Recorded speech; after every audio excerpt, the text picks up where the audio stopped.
हाय, नमस्ते। कैसे हैं आप सभी?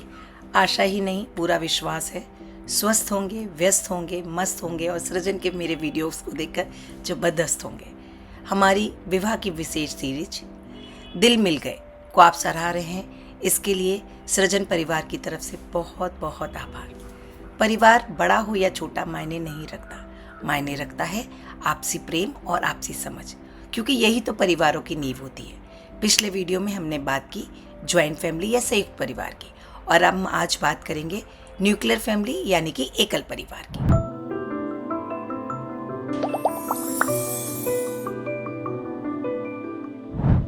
हेलो दोस्तों, नमस्ते। मैं संध्या गुप्ता, एक माँ, एक पत्नी, एक लेखक, एक काउंसलर, एक सोशल वर्कर और आप सबकी अपनी दोस्त। मेरे जीवन में सबसे अधिक प्राथमिकता मेरे अपनों की है, मेरे रिश्तों की है और मेरी इसी सोच से सृजन हुआ मेरे चैनल सृजन का। आप सभी का आपके अपने चैनल सृजन बाय संध्या गुप्ता में बहुत बहुत स्वागत। ये है मेरे विचारों का सृजन। आज की आपाधापी भरी जिंदगी में कई बार जॉब्स के चलते, कई बार बिजनेस एक्सपेंशन के चलते नवविवाहित जोड़े को अलग शहर में जाकर अपनी दुनिया बसानी पड़ती है। कई बार ये हमारी मजबूरी होती है और कई बार ये हमारी चॉइस भी होती है। जहाँ संयुक्त परिवार होता है वहाँ अनेक रिश्ते होते हैं, लेकिन जहाँ एकल परिवार होता है तो प्राय वहाँ पति पत्नी और फिर बाद में आने वाले उनकी संतानें होती हैं, जहाँ केवल 2 बड़े एडल्ट और बच्चे होते हैं। उस परिवार में नई नवेली दुल्हन को कैसे रहना चाहिए, परिवार के प्रति उसकी क्या जिम्मेदारी होती है और उसे उन जिम्मेदारियों को किस तरह से बेहतर तरीके से निभाना है, इस बारे में इस बार चर्चा करेंगे।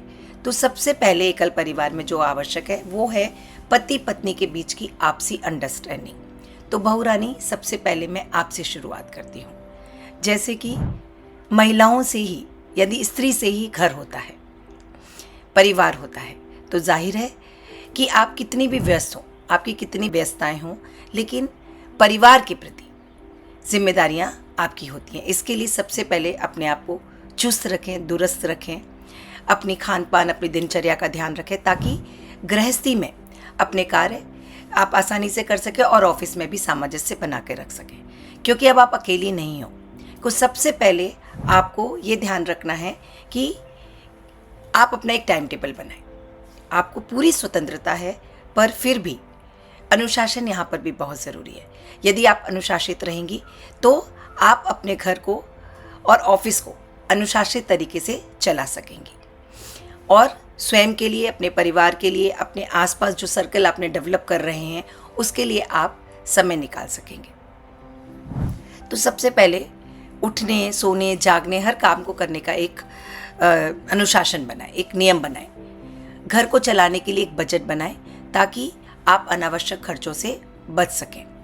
जो भी आपके कॉन्टैक्ट नंबर हैं उनको इतना हैंडी रखें, आजकल मोबाइल है, मोबाइल पे इतना हैंडी रखें कि वो इजीली अप्रोचेबल हो, ताकि आप आराम से अपना कार्य कर सकें। अब बात करूंगी मैं पतिदेव आपसे। परिवार से दूर जब आप और आपकी नई नवेली दुल्हन कहीं दूर रह रहे होते हैं, ऐसे में आपकी रिस्पॉन्सिबिलिटी और अधिक भी बढ़ जाती है।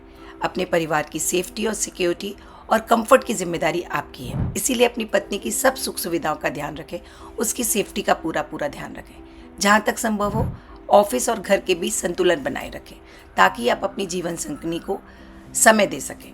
आपको ये समझना होगा कि एक लड़की अपना सब कुछ छोड़कर सिर्फ और सिर्फ आपके लिए आई है, तो ऐसे में आपका भी कर्तव्य हो जाता है कि आप ये हर पल उसको एहसास कराएं कि जिसका हाथ पकड़कर वो इस घर में आई है वो हर समय उसके लिए अवेलेबल है।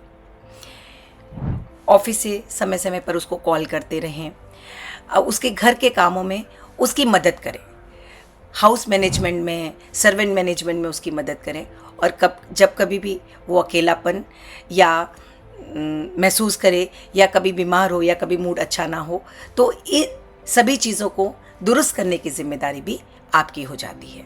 साथ साथ भोजन करें, साथ साथ मूवी देखने जाएं, एक साथ बैठकर परिवार से बात करें, कभी उसके परिवार से बात करें, अपने परिवार से बात करें। इसका भी नियम बनाएं कि हर रोज़ आप समय नहीं निकाल सकते, लेकिन वीकेंड पर यानी संडेज़ को आप अपने परिवार के साथ बात करें, ताकि वो आपके परिवार के साथ जुड़ सके और आप उसके परिवार के साथ जुड़ सकें। इससे आपको एक दूसरे के साथ कनेक्टेड रहने का एहसास होगा। जब बेटा बहू दूर हों तो परिवार के अन्य सदस्यों को भी ये ज़रूरी है कि वो उनके साथ अपनी कनेक्टिविटी को बनाए रखें। अगर आप दोनों अलग अलग जगह पर रह रहे हैं और माता पिता को कोई डिसीजन लेना है या बच्चों को कोई डिसीजन लेना है, तो एक साथ जूम कॉल पर, फ़ोन कॉल पर बात करें और मिलजुल कर डिसीजन लें। कभी भी फेस्टिवल्स हैं या बर्थडेज हैं, एनिवर्सरीज हैं, उन पर वीडियो कॉल्स करें, कुछ अच्छे सरप्राइज़ प्लान करें, उनको कभी कभी अचानक से जाकर सरप्राइजेस दें। अगर आप ऐसा करते हैं तो एकल परिवार में रहकर भी आप संयुक्त परिवार की फील को महसूस कर सकते हैं और परिवार को दूर दूर रहकर भी पूरा परिवार एक साथ मिलकर अच्छे से अपना जीवन व्यतीत करता है। मिलते हैं अगले वीडियो में एक नए विषय के साथ।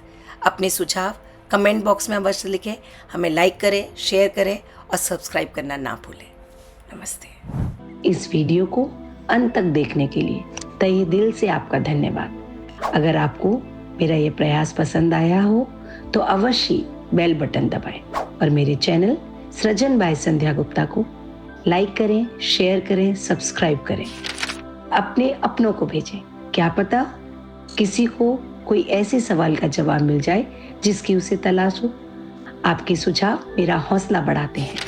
अवश्य अपने सुझाव चैट बॉक्स में डालें और आप किस विषय पर वीडियो देखना चाहते हैं वो मुझे अवश्य बताएं। आप सभी का फिर से एक बार बहुत बहुत धन्यवाद। जल्दी ही मिलेंगे ऐसे ही किसी अन्य विषय के साथ।